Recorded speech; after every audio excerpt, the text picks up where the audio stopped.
Trading रु राताराति कोटिपति हेबार स्वप्न एटा काहाकू बा भल लागेनी किंतु एई जो चकमक दुनिया दिसुची ना ता पछरे गोटे बहुत बड़ कठोर सत्य लुचि रहिछि। आज आमे सेई सत्यर सामना करिबा आ देखिबा केमिति से 90% लोकंक भितर न रही सफल 10% भितर को आसी हबो। आसंतु एई संख्याटाकू टिके भल करी देखिबा।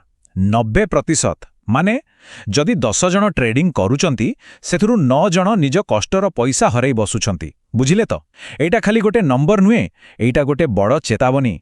तो आज आमे एहारी भितर को जिबा आ जानिबा जे एमटी काहींकी होउची।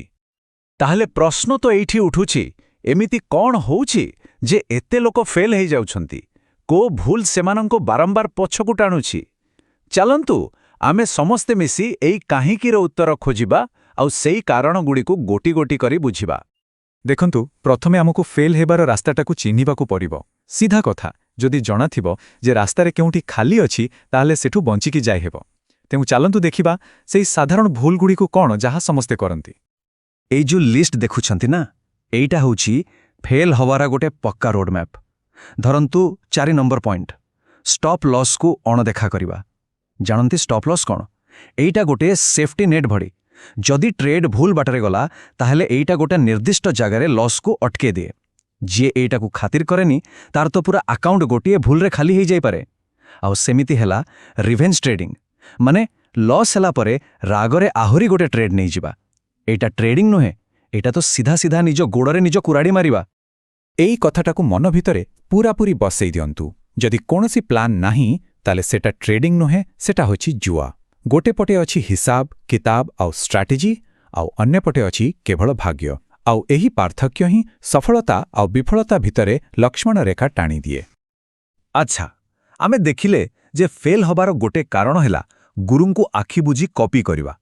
किंतु ए जो गुरु माने अछंती एमाने प्रकृतरे किए आउ तांकर असल उद्देश्यटा कौन? चलंतु एई मायाजाल उपरु पर्दा उठेबा।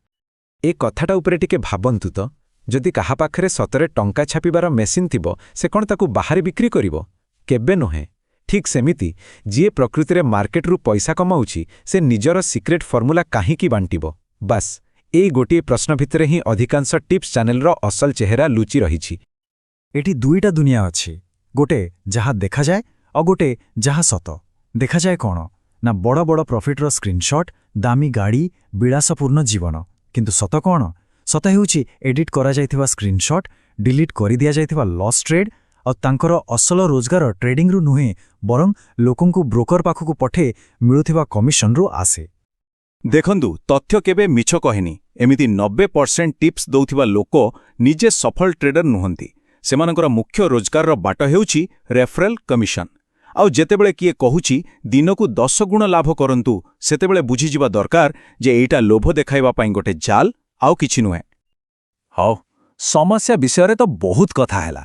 एबे आसीबा सबुठु जरूरी कथाको, समाधान। फेल हेबार रास्ता छाड़ी एबे स्थिर भावरे आगकु बढ़िबार रास्ता केमिति तयारी करिबा, चलंतु से विषय जानिबा। एई चेकलिस्टटाकू देखंतु। एइटा होछि सफलतार मूल दुआ। प्रथम पॉइंट, केवल गोटी स्ट्राटेजी रे दक्षता हासिल करंतु। 10टा काम अधा अधा करिबाठु गोटिए कामकु पूरा भलो भाबे करिबा बहुत भलो। आउ गोटे जरूरी कथा, प्रत्येक ट्रेडर हिसाब रखंतु। एइटा निज भूलरु सिखिबार सबुठु बड़ उपाय। ध्यानटा खाली लाभ उपरे न रही ठीक प्रोसेस उपरे रहिबा दरकार, कारण जदि प्रोसेस ठीक अछि लाभ आपे आपे आसीबो।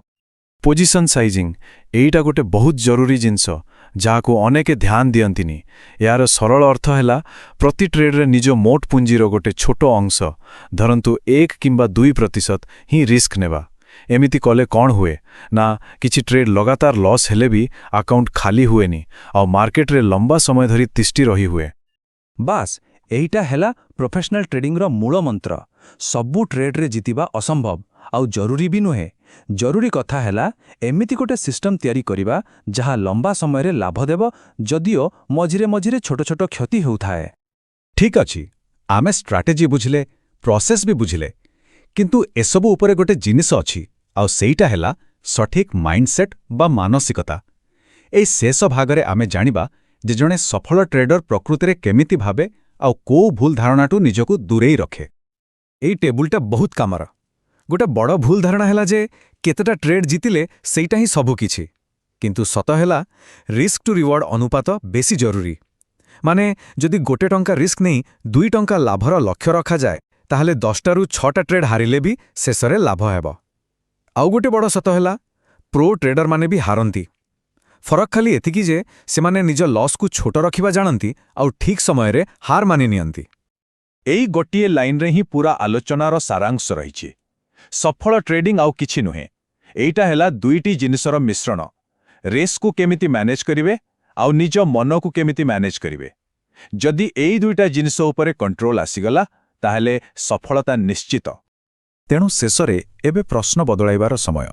ପରବର୍ତ୍ତୀ ହଟ୍ ଟିପ୍ କ'ଣ ଅଛି ଏମିତି ନ ଭାବି ନିଜକୁ ପଚାରିବାର ଅଛି ମୋ ପ୍ରୋସେସ୍ରେ ପରବର୍ତ୍ତୀ ପଦକ୍ଷେପ କ'ଣ ହେବା ଦରକାର। କାରଣ ଏଇ ମାଇଣ୍ଡସେଟ୍ର ପରିବର୍ତ୍ତନ ହିଁ ଜଣେ ସାଧାରଣ ଖେଳାଳିକୁ ଜଣେ ପ୍ରକୃତ ପ୍ରୋଫେସନାଲରେ ବଦଳାଇ ଦିଏ। Watching Odia Stock Pathasala. Don't forget to like, share and subscribe. Your journey to financial freedom starts here.